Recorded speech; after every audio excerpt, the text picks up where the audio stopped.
uJesu Kristu inkosi. Jesu Kristu inkosi. Jesu Kristu inkosi. uJesu Kristu inkosi. Ngiyabingelela kubahlali eIvory Park egameni lenkosi yethu uJesu Kristu. Lo okhulumayo sesinye isaguga nje esifana noNoah owamemezela uzamchola abangamnaka abantu bathi ugugela kubona. Ngizochaza nje ubufakazi enginabo ubukhosi benkosi yethu uJesu Kristu. uJesu Kristu wayeyindodana kaNkulunkulu eyayihlala phambi koNkulunkulu, intokozo kaNkulunkulu athokoza ngayo imihla ngemihla. Kodwa uthando lukaNkulunkulu lwadlula ekuthenini uyayithanda indodana, wabuka emhlabeni wabona usizi, wayidedela intandokazi yakhe ukuthi ize emhlabeni izofela izono zethu.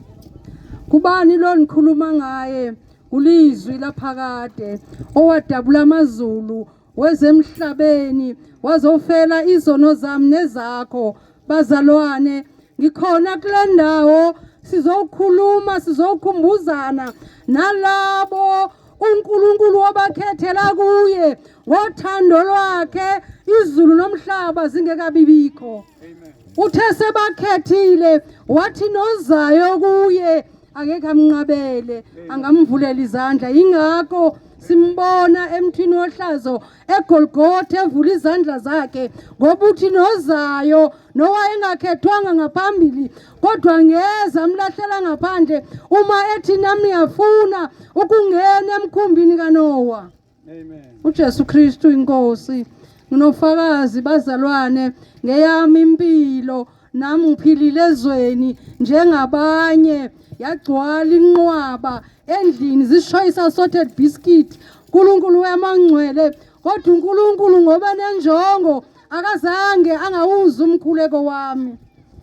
Ngiyambonga uNkulunkulu ukuthi ngoba noba befundile ayikho imali yobaba womunye umuzi engayisebenzisa, kodwa ngasebenzisa amandla endiwaphiwa uNkulunkulu bafunda bonke. Yithi uJesu Kristu inkosi, ngoba ngimbonile empilweni yami uma ethu indoda yabafelokazi athi nguyise wentandane. Ngithe sendinalezi zami ezinhlanu uNkulunkulu wanengezela nezinye ukuba nazo ndizifukame njengezami. uJesu Kristu inkosi.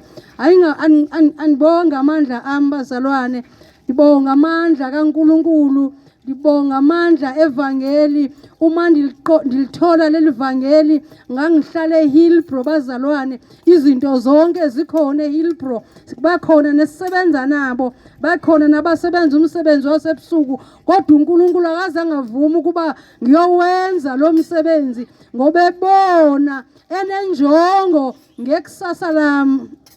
Jesu Kristu inkosi. Ngiyambonga uNkulunkulu ngakho konke angenzela kona nangezwi lakhe athi izani kimi nina abomile nabomile ndizonikeza amanzi enizothi mani waphuzile ningakuphinde nome. uNkulunkulu wethu ongcwele akekho onjengaye. Ngiyabonga bazalwane, ekumfuneni kwami uNkulunkulu ngangihamba amasonto ebemathathu eHillbrow, babeze bathi endihlala nabo kanti ufunani, ndithi andikayitholi into endiyifunayo. uNkulunkulu wayenza indlela yabande bazalwane. Ngangimncane kakhulu ngaleso sikhathi futhi ngangimuhle, ndandingaqoma, ngangihlekwa nasemsebenzini ngama-colleagues, kuthiwa wena uthi awunandoda uzobulawa itswayi.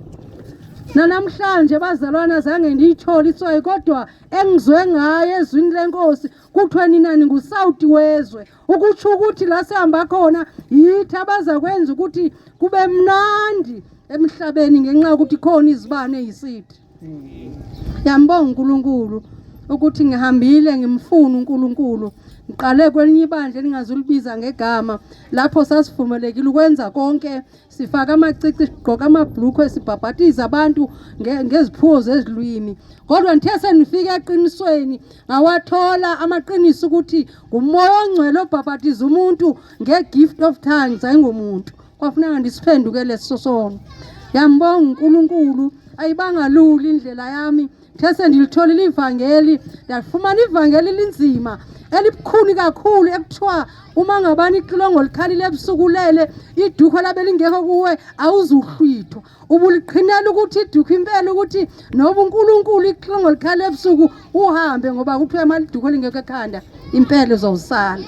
Ngiyambonga uNkulunkulu la njikise khona ngifunde okukhulu. Ngiyabonga amandla kaNkulunkulu ukuthi egugeni kwami namanje uNkulunkulu ungenzela umusa. Izolo bazalwane ngithe mangiza la ngabona omnye umama esitratweni la ngihlala khona enokha kwenye ijaridi manisondela wayeka weza kimi. Ma eza kimi wanibuza ukuthi andiyanga nekhaya ndathi hayi ikhaya lami lilani khona. Wathi hey unibona nihlala senyuka njena ingqondo yami iphambene anasnefu khani ngicela ungiphe imali yesnefu. Ndinikelela kakhulu bazalwane kodwa anikwazanga umnikelela imali yesnefu ngoba izwi lenkosi lithi uthengele umuntu utshwala ukuthi makaphuze buphuze kunye naye. Wachaza ke lo mama ukuthi ibhosi yabo abahola ngoDisemba idutyulwa ngumfazi wayo nomfazi wazidubula so abanabantu bozawurhola kodwa benginalo usizi ima ethi akanakudla kodwa bendikude endlini kodwa imali ibikhona kodwa angithandanga ukunikela kuma-altare esnefi ngemali kaNkulunkulu ngoba anginako kungokwami bazalwane konke kwami kukwenkosi uJesu ngoba ngimani ngibuka la nibuya khona ngibona ukuthi akukho uNkulunkulu engingamswenkela ngako ngoba ungenzele okukhulu engazange nikwenzelwe nangabazali bami nangabafowethu. Igama lami nginomalungelo bazalwane ngokwanyathi ngokuzalwa ngiphume Eastern Cape. Umama elichaza leligama ngoba ngowesihlanu emveni kwabafana wayethi ndilungelwe kobhuti kodwa akuzange kube njalo.